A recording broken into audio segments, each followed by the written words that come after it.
So if we're live, baby, if we're live, we have to know that we're live. You have to go back there.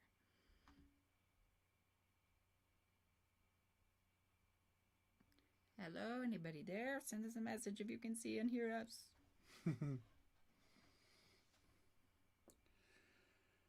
Well, I don't think they can. Okay.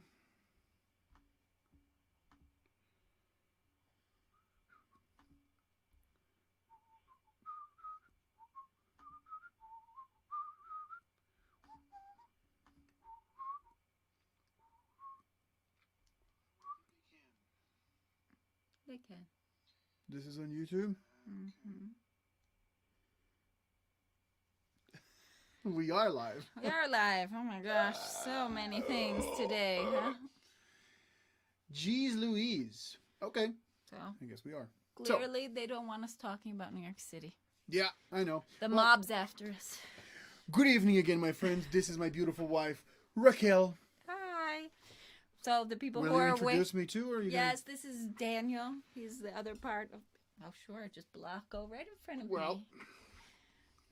Oh, wow. I don't even know what I'm saying anymore. Anyway, we are encountering many technical difficulties called today. old age? No, and internet. An failing. internet poor connection. That's true. So unfortunately, we probably lost all the people that were waiting on the other live because it cut out and we kind of had to restart. But we have 2 people with us. Yay! Welcome. Thanks for finding us again. Here we are. Things happen. It's okay. So New York City. New York City. Yes, I grew up. Let's start again. I grew up in a suburb about an hour and a half to 2 hours away from New York City. But when I turned 18, I moved to the city. And I lived there for just over 10 years. So, little something. Then I moved to Brazil. That's another story. But yeah, so let's talk about New York City and life in New York City. If you have any questions, feel free to send them here on our chat. And here we go. Let's get it. Well, let's hit the ground running. Ooh, hit the ground running. What does that mean, Daniel? Well, that means something's already happening, and when you join that something, you join it already in movement, already doing stuff. So there's no inertia to be broken. You don't have to start anything. You're already moving, and the thing is moving, and you just hop on, and you guys just go together. I don't know. Was that clear enough? Yeah. Well, I mean, I guess we can simplify it more, right? Like, that's true. Like, hit the ground running just means like you don't waste time. You start immediately and you jump right in. Yeah. That's how you would use that expression.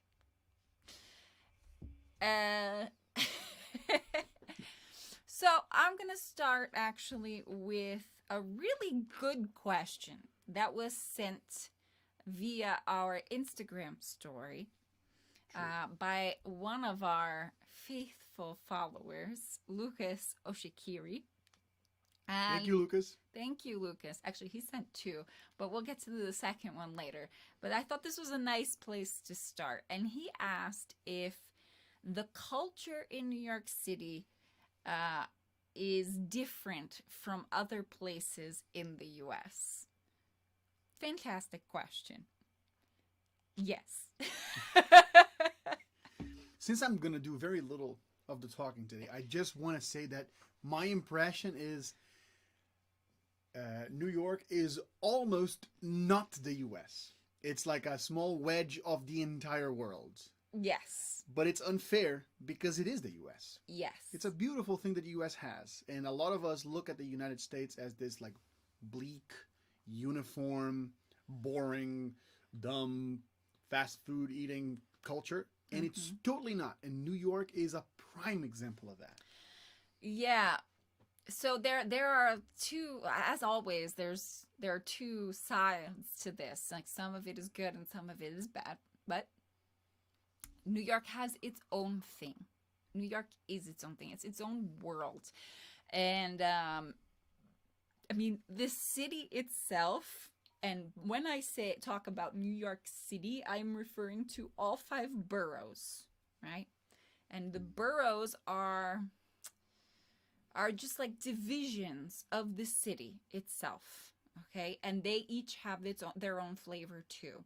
But I'm not just talking about Manhattan. Manhattan is one borough. It's the famous one. It's where all the tourists go, blah, blah, blah. But that's not New York City. New York City is Manhattan, Brooklyn, Queens, the Bronx, and Staten Island. So I'm talking about all of that when I talk about New York City. Were they all different cities in the past? Because I know Brooklyn was, and I think Staten Island was as well, but I'm not sure. I don't know if they ever got to city status, but they were just, obviously the history of New York is long and it's older than the US. So they were areas that slowly got incorporated, but now it's pretty set. You know, Queens connects to Long Island, but Long Island is not part of New York City. So there's now definite divisions. The same thing, the Bronx connects to the mainland, right, of New York State, but there's a clear division of where New York State begins and not. So anyway, so I'm talking about the 5 boroughs, and I say this because Manhattan has become sort of sterile in terms of life. It is a commuter borough. Very few people live there. The people who do live there are ultra wealthy. There are still some pockets that are, you know, authentic and normal people.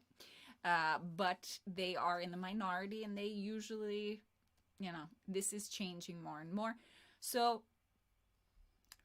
if you just look at Manhattan, that's not really authentic New York City life, because unless you're a millionaire, chances are you wouldn't be living in Manhattan.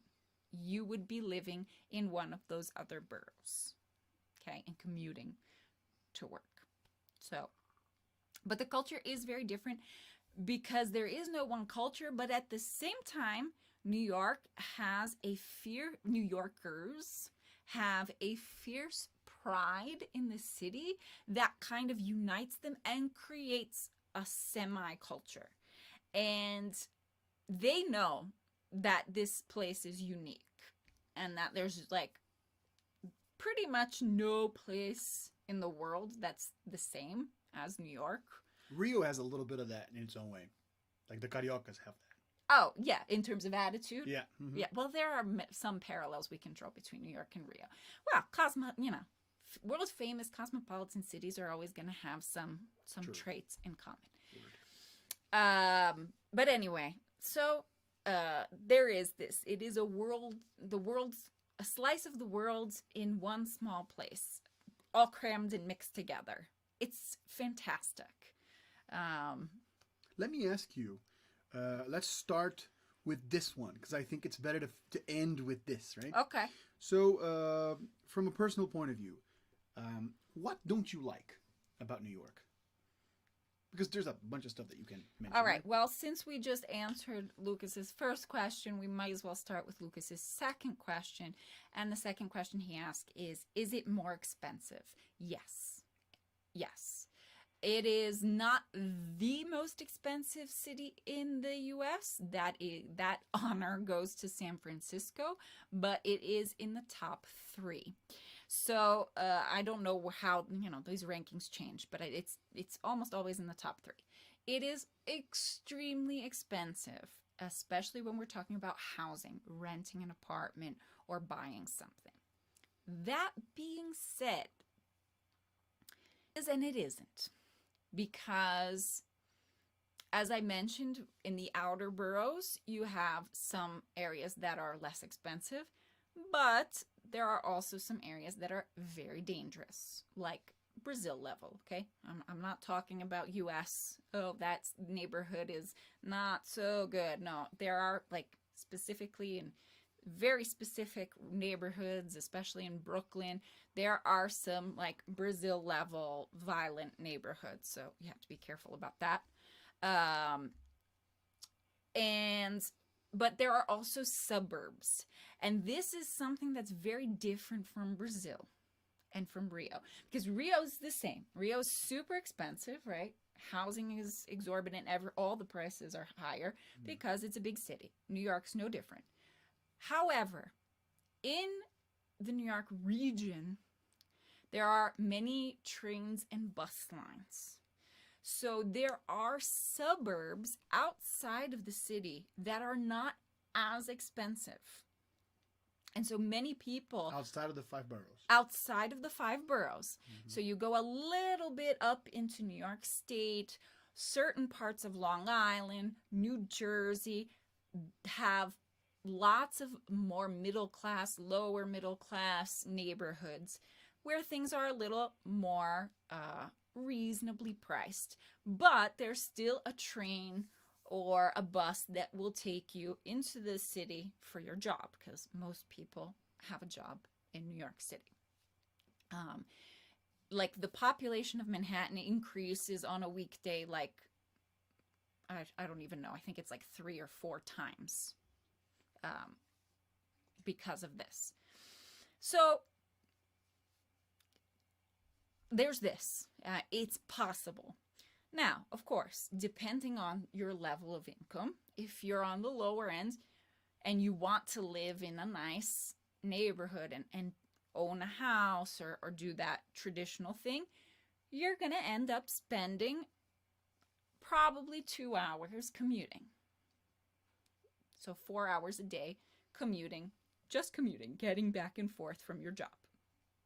This is an hour and a half to 2 hours. I say 2 hours because probably it would be an hour and a half to get into the city, but chances are that you wouldn't work near the hub, right? So there are 2 main hubs. There's Grand Central, which is on the east side, and then there's Penn Station.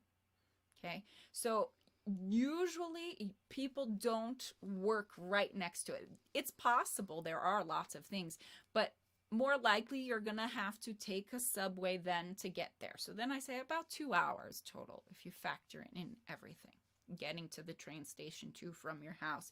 So you're looking at about 2-hour commute. Even in the city though, I will say, like, for example, food. Food is not super expensive in New York. Of course, you can't compare it to like a small town in the Midwest. That's not. But looking at it in general for big cities, because it's on the coast and it gets lots of imported goods and there are lots of immigrants, you just have to find the things in your neighborhood. And you can usually find things that are not so expensive. They're usually pretty good takeout places that aren't so expensive. There are, you have to find like the right grocery store, the right types of items that are less expensive. Basically, when you're in New York, you always look for immigrant neighborhoods because those are the best, in my opinion. I love immigrant neighborhoods. I always wanted to live in immigrant neighborhoods. Your parents being immigrants and all, and you being a lover of diversity. Yes, there is that. There's the cultural aspect, but there's also like this practical aspect. Like, these are people who don't have a lot of money. So you're not going to get like the gourmet, gentrified supermarket. You get, it's like a normal supermarket, and then usually has a lot of interesting items because obviously the supermarket is catering to the neighborhood, so they have a bunch of imported things. And the more diverse of an immigrant neighborhood it is, the more diversity you have in imported items. So it's kind of fun in that way too. True.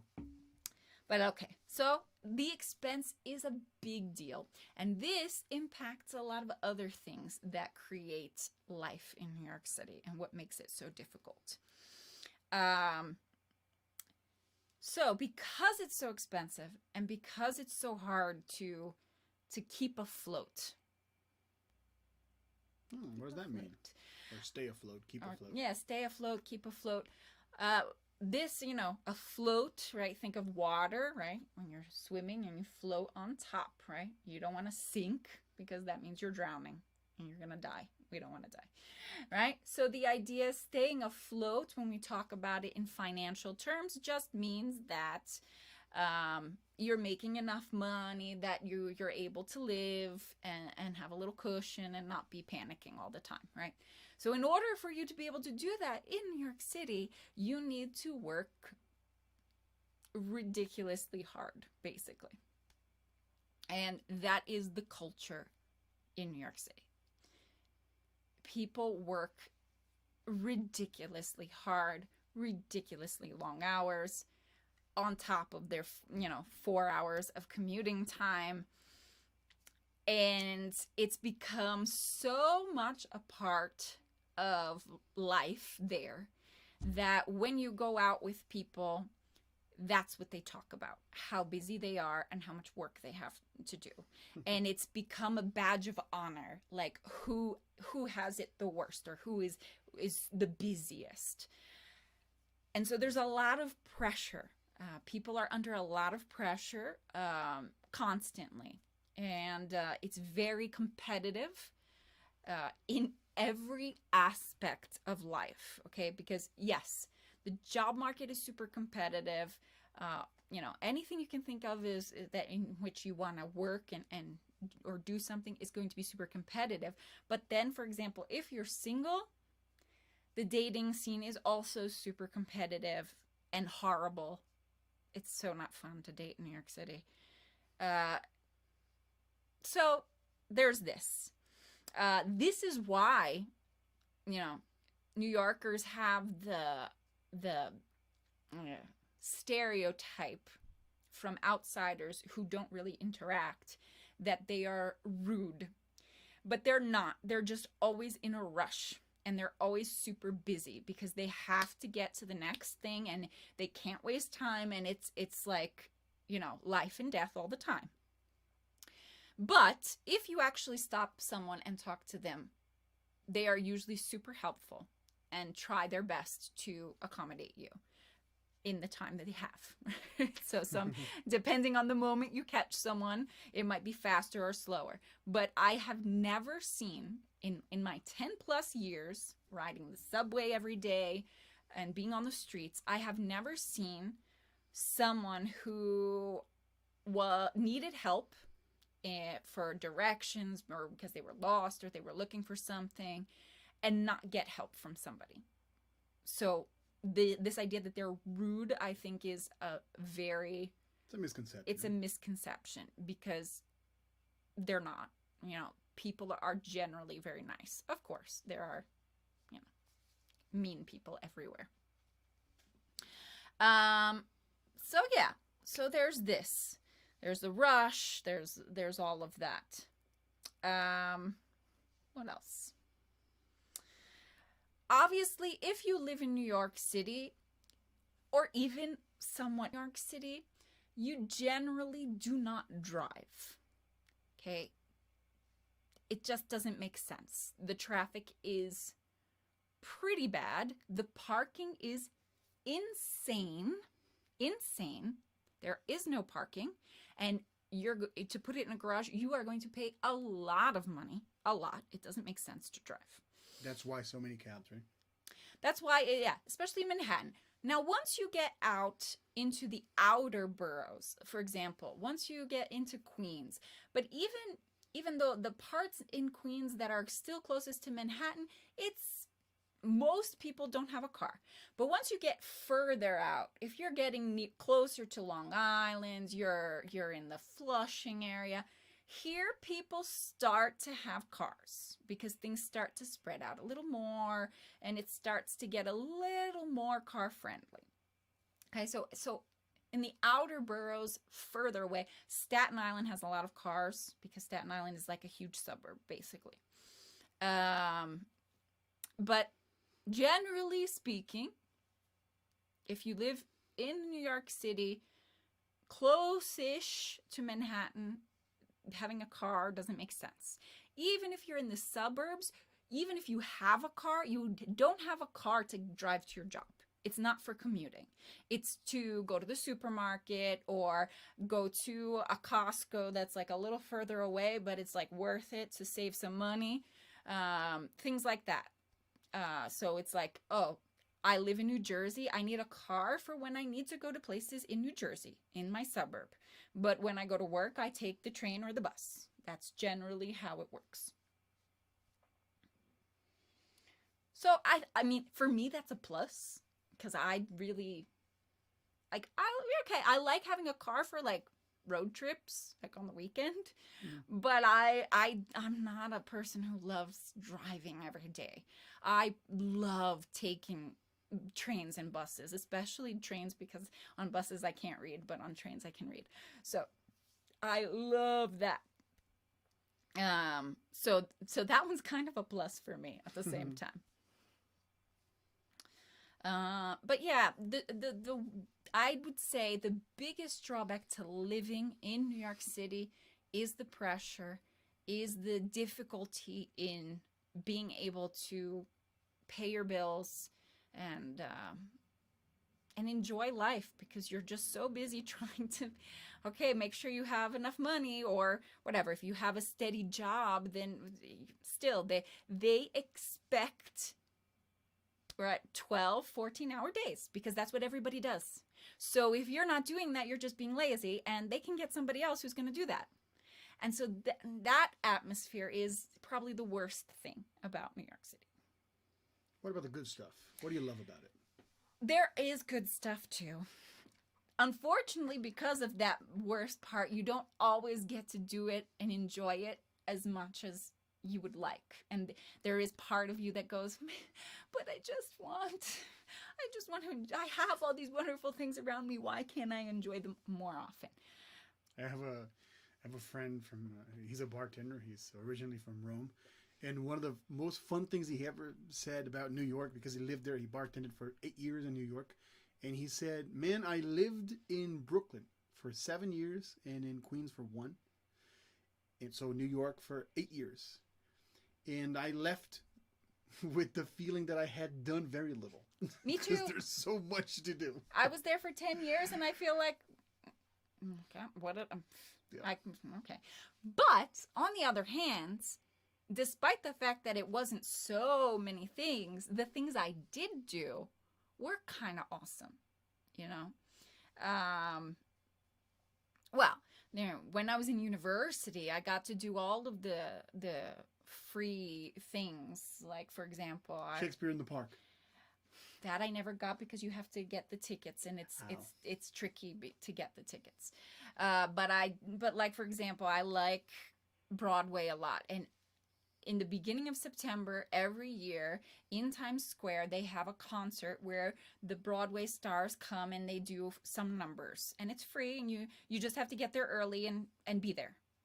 So I did that like 2 or 3 times because I could, and I saw Bibi Newirth, which they're not going to know who that is, but I was very excited. She was the original lead in Chicago, and she did a Chicago number, and I was so excited because I was a geek. I was like, hey! Anyway, so that was fun.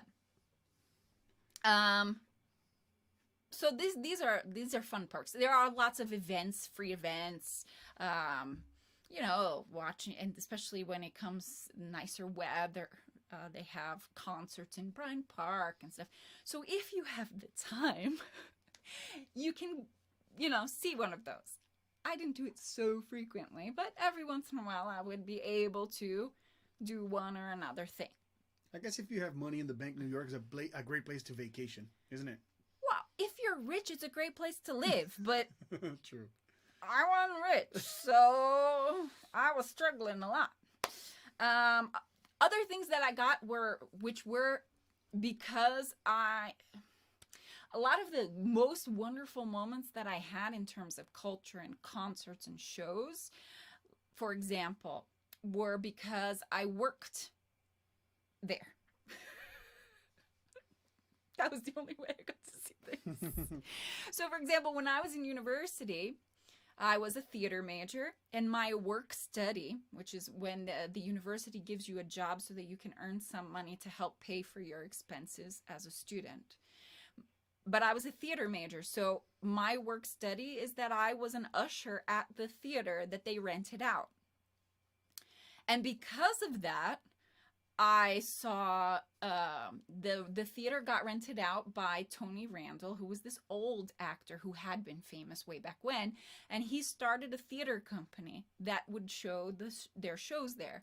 And the first show they did, I'm not lying, the first show he put together was Arturo Ui, that had Al Pacino, John Goodman, Steve Buscemi, Chaz Palminteri, and a bunch of other people.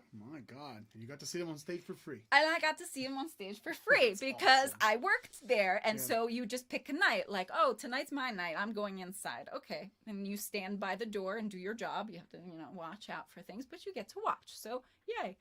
So that was like, and then then after 9/11, there was the Tribeca Film Festival, right? That was the first year of the Tribeca. The Tribeca Film Festival was created because of 9/11.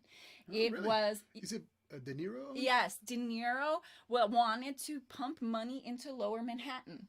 That's awesome. So he started the Tribeca Film Festival, and one of the venues was our theater because we were next to the Brooklyn Bridge. We were very close to the 9/11 site. So I saw, for example, the premiere of The Importance of Being Earnest with Judi Dench. That film was shown in our theater, so I watched it. It was good.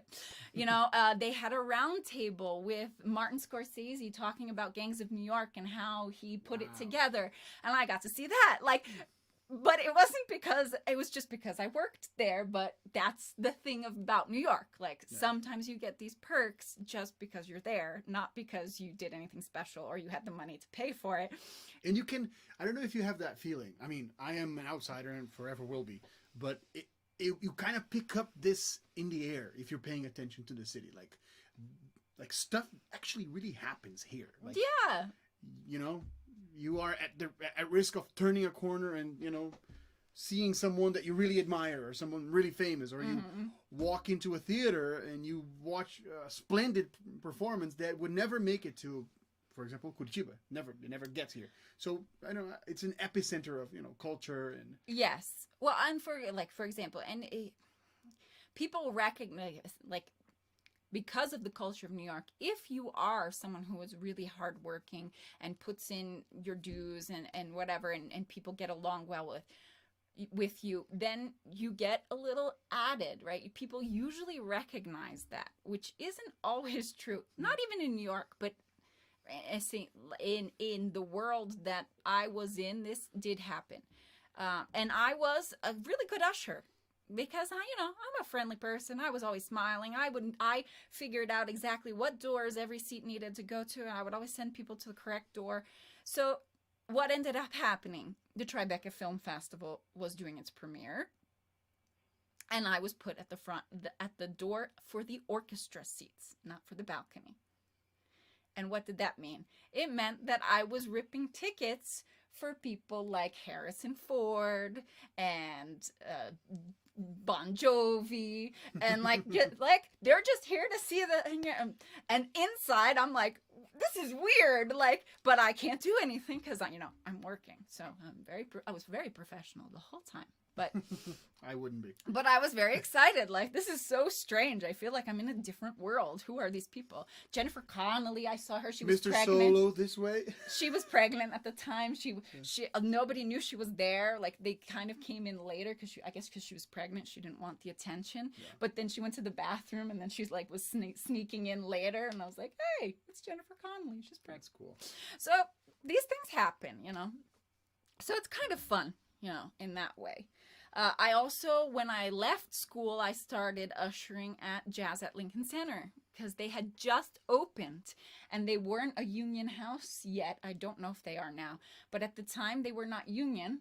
So I could apply, and I did, and I had some experience from university, so they hired me. And I saw so many good things again because I was there working. Jazz and non-jazz, because they also rented out their rooms to other events. So, for example, I saw St. Mark's Passion by Golijov with a Venezuelan ensemble. Wow. Fantastic. Anyway, so these are things that happen. If you're in the right place at the right time, sometimes you get really cool experiences. My parents, let me just share this one. They were there once. It was the year where they went to Raquel's parents' house to get to meet them before we got married. And they spent, I want to say 4 or 5 days in New York. But, parents are going to be clueless anywhere they go, even their own hometown, right? So my parents are, I think they're staying somewhere Midtown near Central Park. And they're just wandering. My mom and my dad, they don't really speak very good English. And they're walking. I think it's the 29th or the 30th of December. So the city is pumping with tourists. And all of a sudden, they're just strolling down the street, and this dude comes out of a hotel door or something, surrounded by security guards, and a mob of people runs towards this guy. So my parents have to sort of run away from it, but they can't because they're caught in the crowd. They don't know who it is. What's the name of that South Korean guy? Psy. Oh. That was super big, and I think in 2013 or 14, whenever. I've never gotten that. And they are in the middle of all this, looking at this short Korean dude, looking all important, and the mob coming toward them, and they're despairing, and they don't know how to ask questions. So yeah, even if you're totally clueless, that can kind of happen with you. Yeah. Museums are first rate, depending on the museum. Some of them are more reasonable, so you can sort of take advantage of certain things in that aspect. The parks obviously are the best for free things. There are not just because the parks themselves, they have their charm and are oases in the middle of building. So it's always wonderfully refreshing. And Central Park is, world famous for a reason. It's huge and beautiful, and you can kind of get lost in it, which is again a really nice feature to have in the middle of a city. And also because those parks generally host events and things and experiences that sometimes you can take part of, and they're usually free and open to the public, so that's really cool. Yeah, so I would say that this is this. But again, most of those kinds of things are limited to Manhattan and parts of Brooklyn and Queens. You have BAM in Brooklyn that also is a really good theater that has some good shows and things.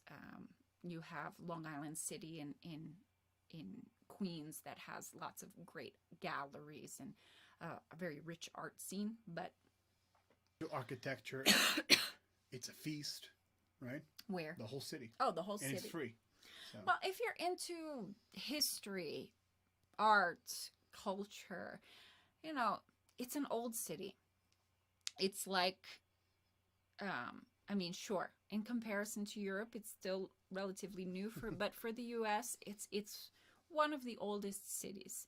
And so there's always going to be a lot of layers. And that's kind of what makes it so interesting, because there's lots of immigrant layers, which make the food very diverse. Because of the competitiveness of the scene, it tends to be high quality, unless you're in a touristy area, because then they have restaurants that are just for tourists where the food is not amazing. But especially if you're in neighborhoods that are more residential, that's not Manhattan or necessarily, chances are, unless it's a brand new restaurant, if it's been there for a while, there's a reason it's been there for a while. right? So generally it's pretty good, you know, and you get to taste different things relatively easily because of the diversity of the people. So there's a restaurant for everything. You want to try Ethiopian? Great, there's one somewhere.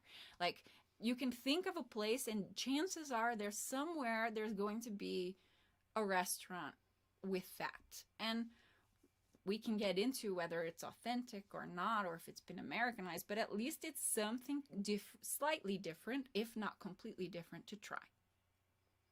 But there are lots of also very authentic, more authentic ones, especially if you go to immigrant neighborhoods and you go to a place where there are words on the menu that you don't recognize. Usually those are the places that have the more traditional items. And generally, if you want to learn, they will want to teach you. So that's a nice thing too. If you're open to different cultures, people love sharing culture with you. And so I think that wraps it up of life in New York City. Awesome. All right. The good and the bad. And the ugly. All right, guys. Thanks again for being with us. It's been a pleasure. I mean, it was mostly her pleasure. I just tried to pitch in every once in a while, but I have nothing to contribute in this topic. Anyway, so that's it. That's it. Thanks for joining us. We'll see you here next week, hopefully with fewer issues.